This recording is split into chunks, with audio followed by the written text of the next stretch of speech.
Sorti en 1982, Le Gendarme et les Gendarmettes est le 6e film de la série du Gendarme de Saint-Tropez. Dans ce long métrage réalisé par Jean Giraud, la brigade de gendarmerie de Saint-Tropez emménage dans de nouveaux locaux où sont accueillies 4 stagiaires féminines. Catherine, Marianne, Isabelle et Yo vont donc épauler Ludovic Cruchot, incarné par Louis de Funès. Alors que Le Gendarme et les Gendarmettes est diffusé ce vendredi 12 août sur l'antenne de M6, Téléstar vous propose de découvrir ce que sont devenus les interprètes des 4 stagiaires. À commencer par Babette Etienne. À l'époque du tournage, elle venait de divorcer de Johnny Hallyday, auquel elle ne sera restée mariée que 2 petits mois. Après ce long métrage, elle n'a tourné que dans 2 films, Femme de personne de Christopher Frank et La Cité des enfants perdus de Marc Caro et Jean-Pierre Jeunet. Après son divorce avec le rocker, Elisabeth Etienne de son vrai nom a rencontré Otto Kern, un entrepreneur d'origine allemande, avec lequel elle a eu un fils né en 1988. Mon fils est né handicapé, il est tétraplégique. Vous imaginez bien qu'il a été ma priorité toute ma vie. Surtout que nous nous sommes séparés avec son père.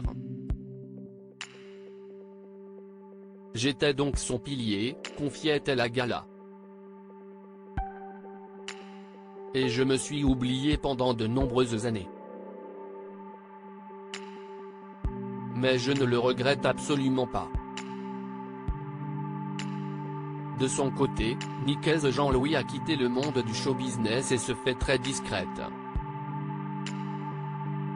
En 2014, elle confiait garder un beau souvenir du tournage du Gendarme et les Gendarmettes, je l'ai revu récemment, en compagnie de mes petits-enfants qui l'ont découvert. J'en ai profité pour raconter des anecdotes de tournage. L'un de mes petits-fils a 7 ans et il était scotché devant l'écran. Si est fou de constater que de nouvelles générations découvrent le film. À cette époque, nous prenions notre temps pour tourner pour Catherine Serre, Le Gendarme et les Gendarmettes a été son dernier film après une carrière de plusieurs années. C'était formidable. À cette époque, nous prenions notre temps pour tourner.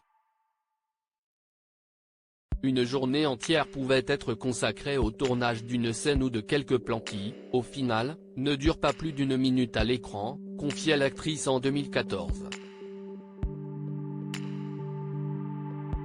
L'équipe n'hésitait pas à prendre du temps pour mettre les choses en place, diriger les comédiens, se déplacer si nécessaire, corriger etc. Ce type de travail est devenu impossible aujourd'hui, tout va plus vite.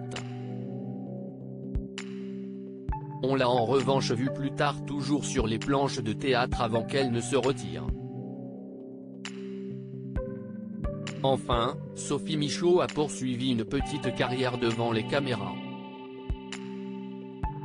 Après son rôle d'Isabelle Leroy, elle a joué dans Conseil de famille de Costa Gavras, La Rumba de Roger Hanin et Jib de Jean Audoutan mais aussi dans plusieurs séries comme Navarro, Zorro ou encore Force de frappe.